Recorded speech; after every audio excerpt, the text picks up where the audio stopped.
Welcome back to the Innovation Series. I'm joined here today by Rufus Whiteford, Sales and Marketing at WASSP. Rufus, thanks so much for being with us. It's very good to be here. I'm really excited about the concept of talking about WASSP today, and the various innovations and evolutions it's gone through over the last few years. Yeah, I mean, when it comes to situational awareness on board a vessel and navigation, what's going on beneath the waves is incredibly important. And I think there's been some fairly major innovations in that department over the last few years. Yeah, exactly. And the way WASSP looks at this is if we put this on a tender, and we put the tender in front of the precious ship or the deep draft ship, or yacht or whatever, and we are mapping that and giving the captain on board the yacht a live picture of exactly what's beneath the waves, and what's changed since maybe last year or the year before when they happen to be in the same place, or it's a completely new place and they're exploring new waters, and the charts were last drawn in 1850 or whatever it happens to be, then it becomes a crucial factor for that. So WASSP is basically giving you a three-dimensional picture of the seafloor from below the tender, live streamed to the mothership, so you can see exactly what's there and follow that in. You can pre-plan that and map that out in advance, or you can do it live as you're entering into a channel. I think we have digitized a lot of aspects of navigation and bridge operations, transition to paperless bridges, and reliance on electronic charts. But, a lot of times that data is based on, like you say, really old soundings that might look good on an electronic navigation chart, but perhaps isn't backed up by the data. Yeah, there's so many examples that people have sent us showing us how the paper chart and therefore the digital chart tells you that this is a fairly safe anchorage, and yet there's volcanoes or rocks all through this channel that you need to navigate yourself around, and even in the Caribbean, which is a fairly well charted area, every year there's cyclones and hurricanes, and so the sandbanks move and everything moves a bit, and so from season to season it changes. So it doesn't necessarily have to be the Wild West, if you like, and you're at the frontier of exploration. But it is obviously it's crucial in that area, but it's extremely helpful all the way through. And as vessels are moving further and further afield, places like the Pacific are becoming incredibly popular. There is a real need for safe navigation in some of these far-flung places, like the Tuamotus in Tahiti, for example. Precisely, and these are the areas where we've seen quite big examples of charts that look very nice and neat and very safe, and yet a map that's come out from a WASSP that's actually got not only rocks in it, but rocks that are actually breaking the surface of the sea. So it's quite radical, the difference between what we take for granted as really good quality charts quite frequently is not necessarily there all the way around the world. And the Pacific is a prime example of that, because it's not been charted.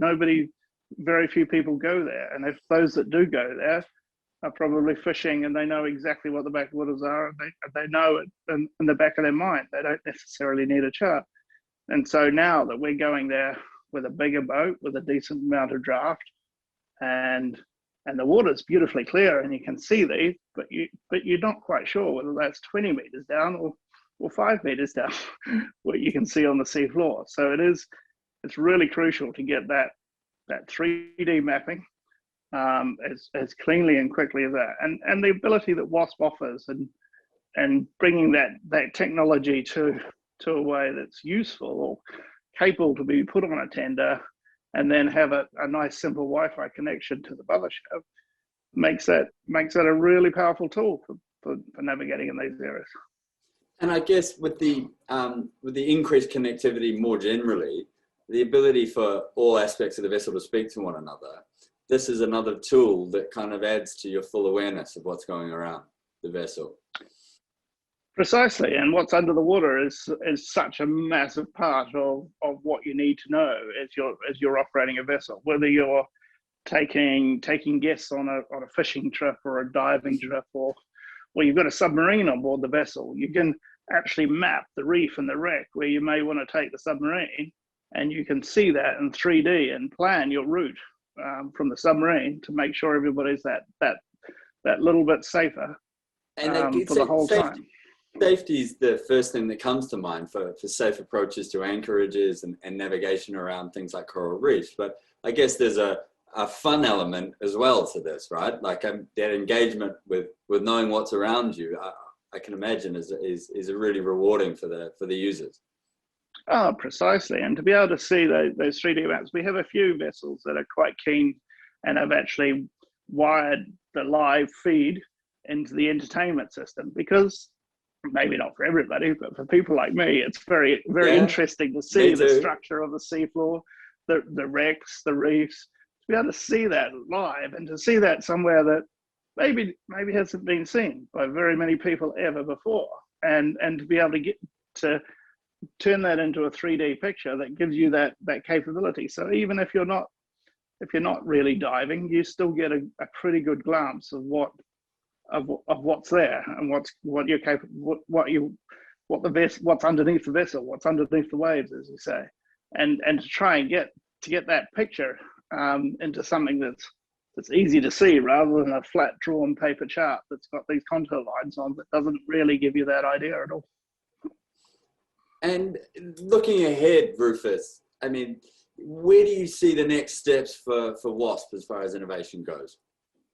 So I think that when we started with this, must be 7-8 years ago now, where we put these first things in a wireless type environment, which was initially for the New Zealand Navy when they had the earthquakes in New Zealand, to sort of map after a natural disaster to make sure it's safe to get Navy ships in and out. So it's evolved from there.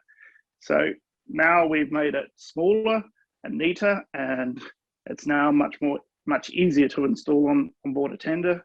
And we have tenders from 4 or 5 meters right up to 50 odd meter tender shadow boats.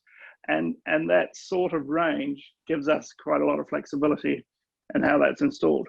The next step forward is that we have an all-in-one standard mast where everything's put into it. You plug power into this and it brings data out, and it's mounted on the transom of the boat, almost like an auxiliary outboard, if you like.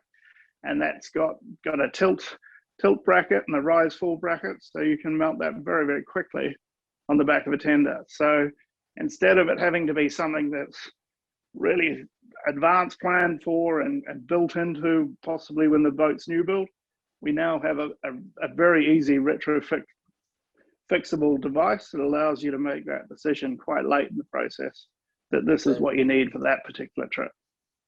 That sounds like a really interesting development, and I'm very much looking forward to seeing what's next for WASSP, and hopefully seeing it in action again one day. Thanks so much for being with us, Rufus. Thank you very much for your time. It's wonderful to be here.